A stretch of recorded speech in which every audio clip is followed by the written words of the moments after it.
Hello, most beautiful souls. Oh, gosh, thank you.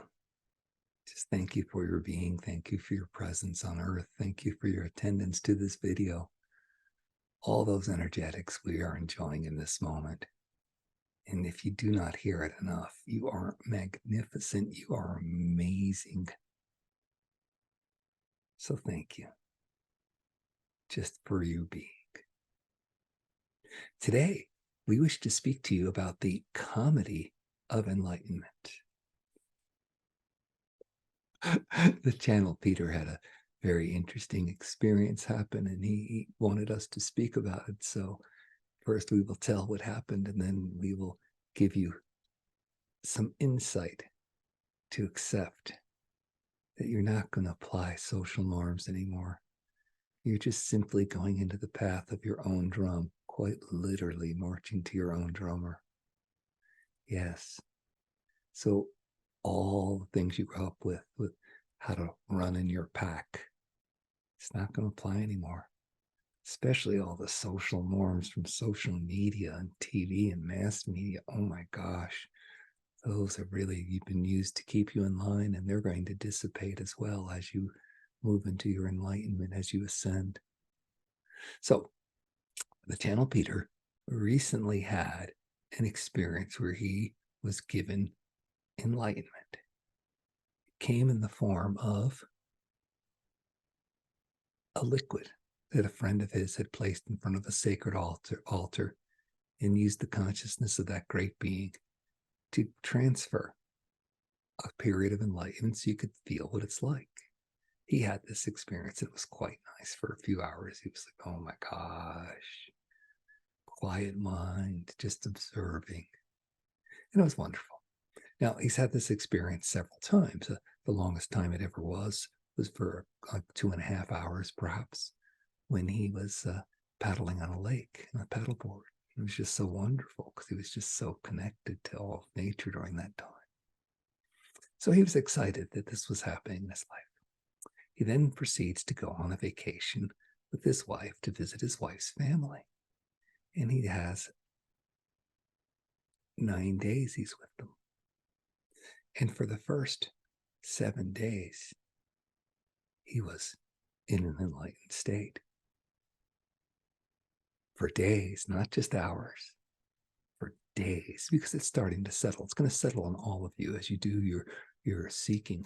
It's not really seeking, it's allowing. As you keep allowing spirit in and you make your connection and you feel it more and more, you will have this. Whether or not you drink the water that he drank, it doesn't matter. You ask for it, you allow it, you'll get it. He's at the place where he had a 7-day run. Now, he had the excuse of writing a book, which was very helpful because he was inspired to create a book on ascension. You'll see that coming down the road. So he would just spend all days holed up either on the back patio when it was cool in North Carolina or in the guest bedroom just writing. And he was very, very happy with this. And then the family would go out to dinner in the evenings, and this is when they would do their social time. And the way this family socializes is the way most families socialize.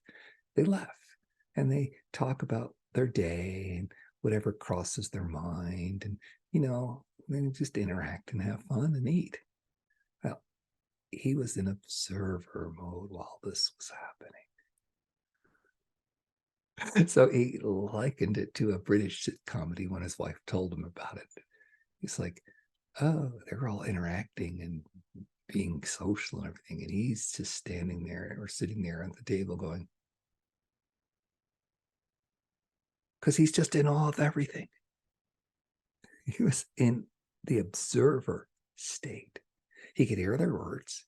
He could understand why they thought it was funny. He could also connect to everything going on in the restaurant and around him and his spirit all simultaneously because he was just observing it all quietly. And he had no need to interact. There's nothing to say because he had the boisterousness covered. It was just going along fine. He realized that this was kind of awkward. And he would sit there and tell himself, oh, I've got to tell Tracy about this after after we get home. Of course, after we get home, we'd still be in that awakened state and it wouldn't be in his conscious anymore. What he planned to do is just he's in that moment then. And so he goes the whole week without telling her. So she eventually says, "Man, I really had to make excuses to my family on what was up with you. I told them that your mind was just quiet because you'd spent all day focusing on writing, and that's what you did to relax. I could see you were in bliss. I could see you were totally blissed out. But man, it was awkward."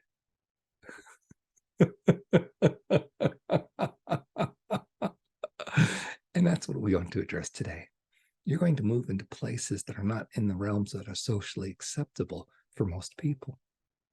So as you live, they may ignore you or shame you to try to put you back into their norm where they're comfortable, or make all kinds of excuses for you. Mainly, they're having to deny what it is they're in the presence of, which is hard to do. Now, Peter knew that the situation he was in was awkward, but that was just another thing he was aware of without giving it any mental juice. His mind was quiet as it's ever been. And as such, there was no story going on, no explanation going on about, oh, you're in this situation, and they think that, and it means this, and therefore I am. So there's none of that. It's just being himself. This is where you're going, to be yourself. The clothes to make you feel happy to wear. The expression of yourself that you choose to do. Whether you choose to find your self-image in work or not. Many people are their identity of their work. This is what I do. It gives me joy. That's what they say. They work hard and stressed out, but they say they like it. He really liked writing his book. He had a lot of fear. We'll talk about that in another message, overcoming the fear of doing things. But he really liked writing his book. And so it wasn't work for him, it was joy. He was in a state of communing with information. Yes, you can do that too in the multiverse. As you start to expand your awareness, it's not like you can just talk to another entity. You can. Peter does that all the time. He's talking to his higher self internally constantly. There's very little differentiation between him and us because he's immersed in that field all the time. And when he chooses to, he can talk to any entity, When he chooses to, he can start to use those same skills to view other localities, other timelines, and other information. Yes, information is an energetic frequency. So if there's knowledge, it's holding some pattern in the universe. And you can just tap into it and download it. And much of what he was writing in his book was being fueled by the tapping and downloading. So you can be in all these states, and they're quite wonderful, but they're certainly not the state of telling jokes with each other at dinner.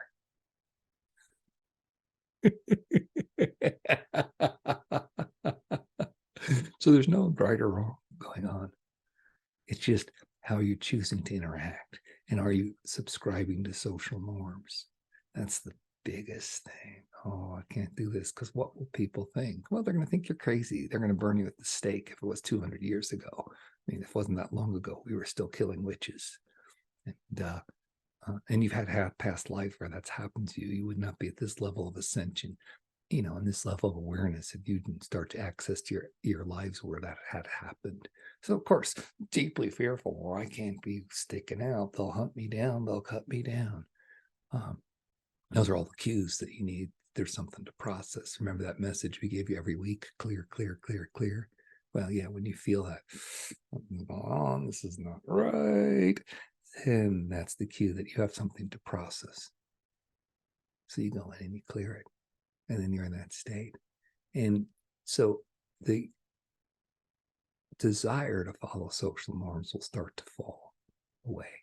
You then need to take the next step where you assert that you are your consciousness and not your mind.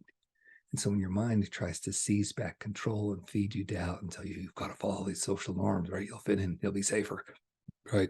Then you have to make that declaration. Thank you, mind. I am my consciousness. And I'm going to let my consciousness roam and soar.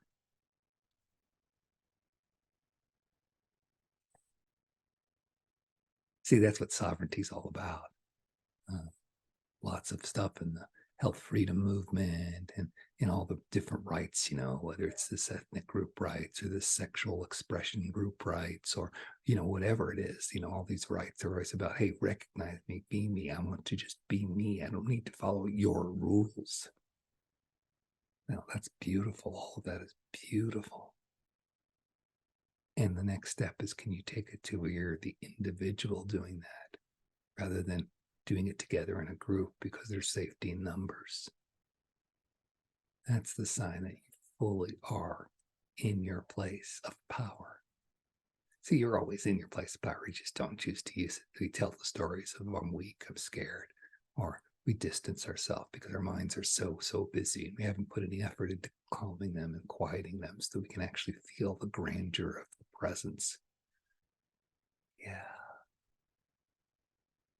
In his book, he was writing about what is your true state of being? And the answer was existence, consciousness, bliss.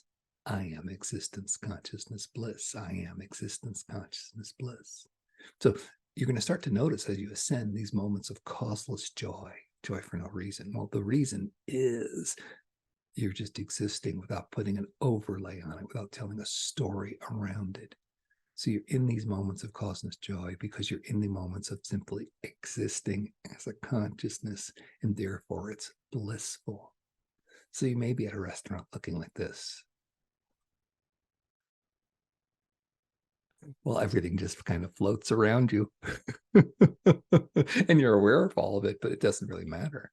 I mean, yes, because we're so enamored with ourselves and we've been raised basically to be I think, therefore I am this mind that is spinning and it's been so fast and has so many thoughts and we're so used to it. We think it's us.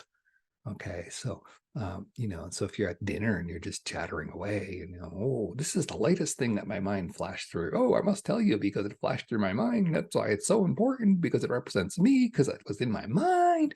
And then everybody goes, ooh, and on. They share their other stories of interaction, cut each other off, do whatever. And it's great. It's great for 3D. Wonderful. But yeah, when you move past being your mind, moving into the place of your consciousness, existence, and bliss. Oh. So we're going to need new rules, and those will come. For now, we just want to leave you with this brief message, just a little bit to tell you, oh yes, this is coming for you, causeless joy. Yes, enlightenment is going to be yours. And for many of you watching this video, listening to this podcast, it will be in this lifetime. You think, oh, I can't wait that long. Oh my God, how many thousands of lifetimes have you waited to get this far? Even the serious ones in the old energies, you follow certain paths, like to become a lama in Tibetan religions. It was spoken that you would need to spend 17 lifetimes working to clear your karma. So that's if you were focused and aware enough that you could do this and come back each life and continue at 17. And so now here we are thinking, well, I can do this in a lifetime because the energy shifted and we have more allowance. So we have more consciousness on the planet and I can bring that in. And some people are still, oh, that's too long. Well, the more you allow, the quicker it'll get. The more you complain, the longer it'll get, unless you use your complaints as a sign of, oh, something's wrong in me. I need to clear it because I'm not in tune with the energy around me. So complain as much as you want to. That's fine, but don't externalize it. It's everyone else. It's your attraction to the energy in the moment that's causing whatever the discomfort is that you're complaining about. Use the opportunity to clear it. That is the quick road. Either way, it's still going to happen in this lifetime for most of you. So enjoy it. Enjoy it so very, very much. You're blessed. And when you see somebody in that state of bliss, don't give in to the urge to make fun of them. just because they're in a place where you're not. And it could look like anything. It could like uncontrollable laughter. The channel has seen this happen a lot when he's in groups and people go into periodic states of awakening or enlightenment, and they'll just laugh for 20 or 30 minutes at a time. He actually met one woman when he was taking a class. It was so funny. He was in India and he was in this month-long class. And there was this lady from one of the Eastern European nations, and she was there for the first few days of the class. Then he didn't see her anymore. And then after about a week, she came rolling in on a wheelchair. One of the monks pushed her in a wheelchair because she wants to speak to everybody. And she said, "I don't know what happened. All I can do is laugh." And she laughs for 15 minutes. And then she says some more. It's like, "It's making me crazy. I just keep laughing." And she laughs for some more. She goes, "I'm so worried. I'm an accountant. I have to go back to work and I can only laugh." And she's just laughing. And then the monks wheel her out. And they say, "Hey, we wanted you to see her because we want you to know that, first of all, it's not going to be permanent. She's just in her transition. Second of all, she had a huge transition. And so her mind and body is making sense of it by just releasing everything as laughter." Right? So be careful when you pray, "Oh, I want it right now." You can have it right now, but then you're going to be really outside the social norms. You're going to be laughing in all kinds of inappropriate situations, which is kind of fun too, because it takes the seriousness out of it. But for this lady, it was like a couple of weeks worth of laughter. And of course, she came down off of that and was in this transcendent state for moving forward in her life.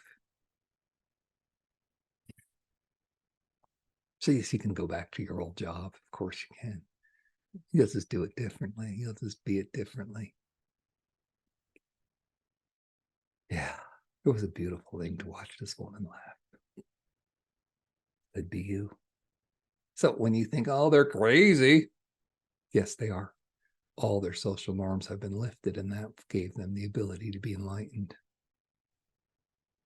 So are you going to continue to judge what's around you, which is, of course, what keeps you in these states of low consciousness, denser energy, where the mind's in control? Everything must go in a box. It must be this way. I must explain it. This happened because. It's so tiring. And then all that must fit up to whatever your values are. And those values must apply to whatever the social norms are that are often created by people of malintent. Time to let that all go. And just be your happy self. It's coming for you. Allow it. Welcome it. Enjoy it. And attend to this video knowing, "Oh, yeah, this is going to happen." And when it does, don't feel crazy. Accept the magnificence of who you are and the beauty of a process that can change you so quickly that it seems crazy. Many, many blessings to you. Be well. Hello, I'm Peter D. Thank you so much for viewing this message. I'm humbled by everything that's happened since I've been working to share ascension and awakening with people. And I'd like to invite you to come on that train too. The simplest thing you can do is please like and subscribe this video. That will help the YouTube algorithm put this video in front of more people so the message will get out there. And of course, you just carrying the beautiful energy that you are is the most amazing thing you can do for uplifting the planet. So thank you for being that. Thank you for sharing your beautiful time with me on this video. And if you feel motivated, I'm grateful to accept any donation you choose to give. Please see below for links. It'll help. Stay blessed.